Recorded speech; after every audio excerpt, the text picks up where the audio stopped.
तो संभल में जिस तरीके से चौकी का निर्माण हो रहा है उस पर सियासत जमकर हो रही है और बयानबाजी भी ओवैसी करते नजर आ रहे हैं। साहिल हमारे साथ जुड़ चुके हैं, सागर हमारे साथ जुड़े हैं ग्राउंड जीरो से। सागर का सीधे यहां पर हम रुक कर लेते हैं। सागर, बाबा चौकी का निर्माण करवा रहे हैं तो इसको लेकर ओवैसी बार बार सवाल उठा रहे हैं। कभी जमीन को लेकर सवाल उठाते हैं तो कभी पॉलिसीज को लेकर सवाल उठाते हैं। चौकी का निर्माण हो रहा है तो मिर्ची आखिर क्यों लग रही है?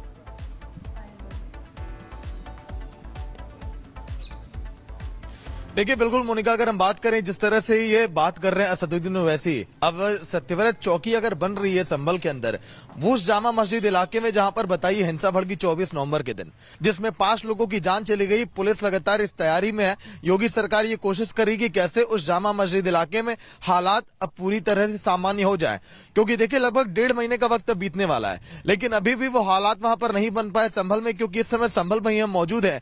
जो लोग पिछले कुछ महीनों संभल में देखते चले आ रहे थे, लेकिन अब सवाल यह कि आखिर असदुद्दीन ओवैसी एक धर्म विशेष को भड़काने में क्यों लगे हैं, क्योंकि सरकार लगातार इस कोशिश में है कि कैसे कानून का यहां पर देखिए इकबाल रहे, लोग यहां पर चैन सुकून से यहां पर जिए। लेकिन शायद ओवैसी लोगों को बरगलाने का काम जिस तरह से हमेशा करते चले आए, वो इस बार भी लगातार करने की तैयारी में है। अब क्या संभल को आतंकियों का अड्डा बनाया जाए क्या? बीजेपी लगातार इस तरह के आरोप भी देखिए अब लगा रही है ओवैसी पर। ऐसा इसीलिए क्योंकि जिस संभल के इलाके में कई ऐसे लोग थे जो देखिए हिंसा की गतिविधियों में शामिल रहे, चाहे हम पाकिस्तानी कारतूस की बात करें, चाहे हम अमेरिका मेड इन गोलियों की बात करें, पाकिस्तान के कई सारे देखिए वहां पर बंदूकें मिली। ऐसे में अगर वहां पर पुलिस चौकी नहीं बनेगी तो फिर सवाल यही खड़े हो रहे हैं कि आखिर वहां के लोग महफूज अब कैसे होंगे। यही नहीं, संभल में अब देखिए जिस तरह से वर्ग भी लगातार गिरते चले जा रहे हैं विवादों में, उसको लेकर भी कई सवाल खड़े हो रहे हैं। लेकिन वक्फ जमीन की बोर्ड पर वो कह रहे हैं कि वैसे कि मुरादाबाद के इलाके में पूरी जमीन आती है जिस पर पुलिस चौकी का निर्माण कराया जा रहा है। लेकिन उस जामा मस्जिद इलाके में देखिए लोग काफी खुश हैं। वो जानते हैं कि यहाँ पर जो है यहाँ पर वो महफूज रह सकेंगे अगर यहाँ पर चौकी बनेगी। लोग सुकून की यहाँ पर देखिए जिंदगी यहाँ पर जिएंगे। लेकिन एक धर्म विशेष को लेकर इस तरह से लेकिन सबसे बड़ा सवाल यह है कि जो यहां पर असदुद्दीन ओवैसी दावा कर रहे थे उसकी हवा खुद यहां पर डीएम ने निकाल दी। उन्होंने कहा कि जो वाकई इसके दावेदार हैं वो अभी तक नहीं पहुंचे हैं और बाकी जो डॉक्यूमेंट्स दिखाए जा रहे हैं वो अनरजिस्टर्ड है। सागर, बहुत शुक्रिया इस तमाम जानकारी के लिए। वहीं संभल से सांसद समाजवादी पार्टी के जियाउर रहमान बर्क, जिनकी मुश्किलें कम होती हुई नजर नहीं आ रही, जहां 24 में उनकी मुश्किलें बढ़ी तो वहीं बिजली चोरी के आरोप में अब और भी ज्यादा शिकंजा 2025 में उन पर कसने की तैयारी बिजली विभाग की तरफ से कर ली गई है। और आखिर कैसे 2025 उनके लिए मुश्किलों भरा रहने वाला है, देखिए इस रिपोर्ट में।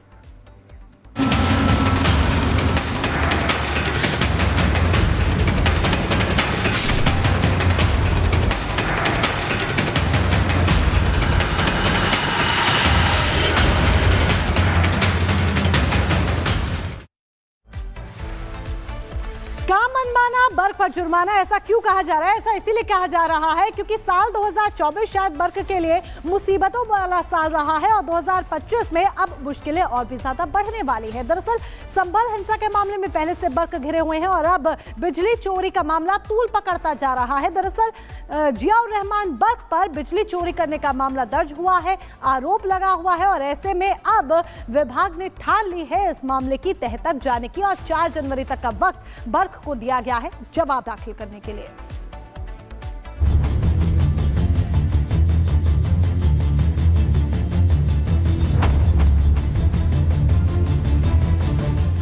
सपा सांसद जियाउर रहमान बर्क की हालत इन दिनों ऐसी है कि आगे कुआं है तो पीछे खाई।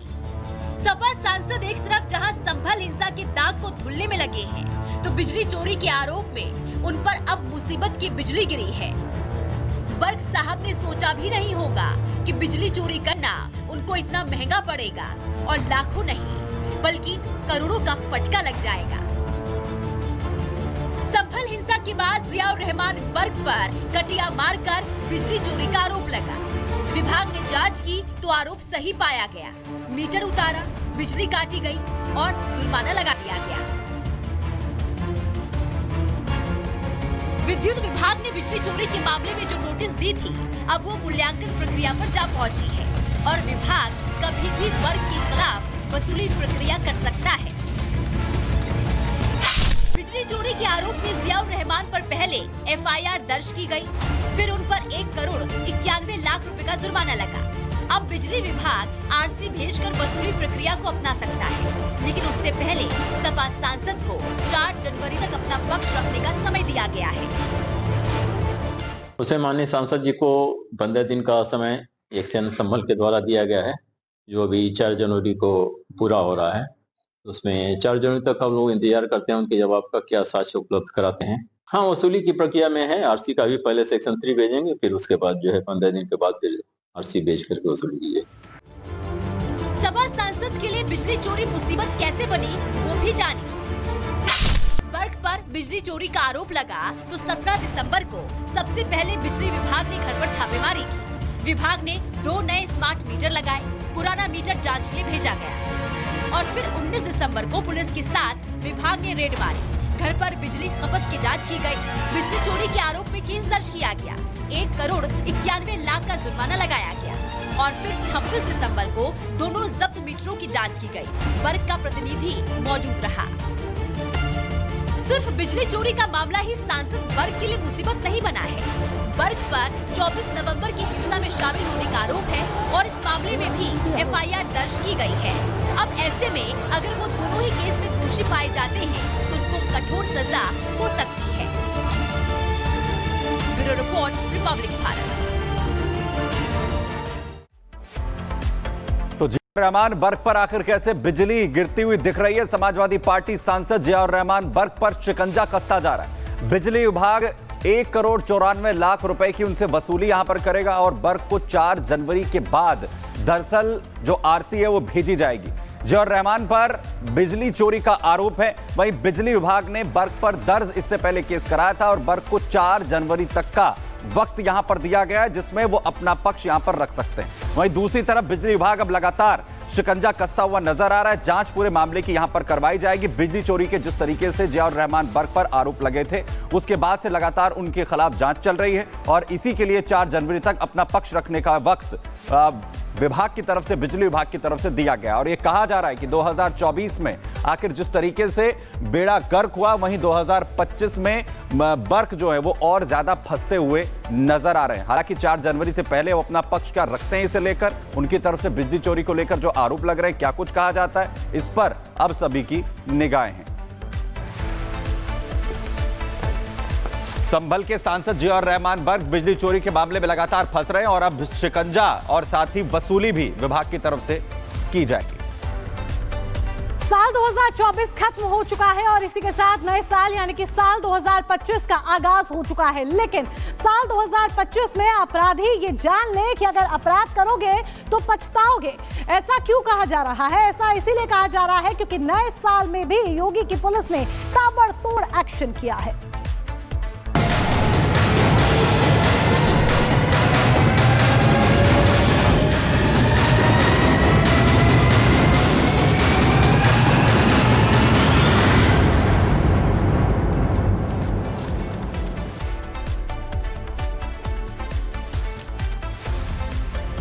तो योगी राज में अपराध का ग्राफ पूरी तरीके से 2025 में हो जाएगा साफ और इसी के लिए लगातार बड़ी कार्रवाई योगी की पुलिस कर रही है। अपराधियों के खिलाफ लगातार बड़े ऑपरेशन चलाए जा रहे हैं। एक और बड़ा ऑपरेशन जिस तरीके चलाया गया और कैसे अपराधियों को ढेर किया गया है, इसीलिए कहा जा रहा है कि 2025 में अपराध का ग्राफ उत्तर प्रदेश में हो जाएगा साफ। जरा देखिए।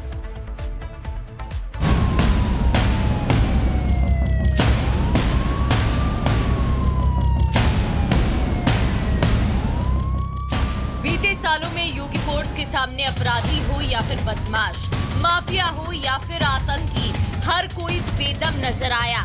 यूपी में योगी राज में कुछ इसी अंदाज में अपराधियों के लिए नए साल की शुरुआत भी हुई है, जिसकी 4 तस्वीरें आपकी स्क्रीन पर हैं। गाजियाबाद, ग्रेटर नोएडा, मेरठ और फिरोजाबाद में एनकाउंटर। साफ है वो एक्शन प्लान जिस पर योगी की पुलिस 7 सालों से काम कर रही है। वो ऑपरेशन लंगड़ा 2025 में भी जारी रहेगा। गाजियाबाद अपराधियों के लिए नए साल का आगमन मुठभेड़ के साथ हुआ। थाना निवाड़ी में पुलिस की अपराधियों से हुई मुठभेड़, जिसके बाद पुलिस ने 2 अपराधियों को शिकंजे में लिया। इनके पास से एक तमंचा और जिंदा के साथ खोखा कारतूस जब्त किया गया। गौकशी करने वाले औजार भी पुलिस ने बरामद किए हैं। इन्होंने पूछताछ में स्वीकार किया कि आज ये यहाँ पे गोकशी करने की फिराक में ही मौजूद थे तथा विगत नवंबर और 25 नवंबर की रात्रि में इन्होंने यहाँ पे इसके पास ही एक गोकशी की घटना कारित की थी। इनके कब्जे से तमंचा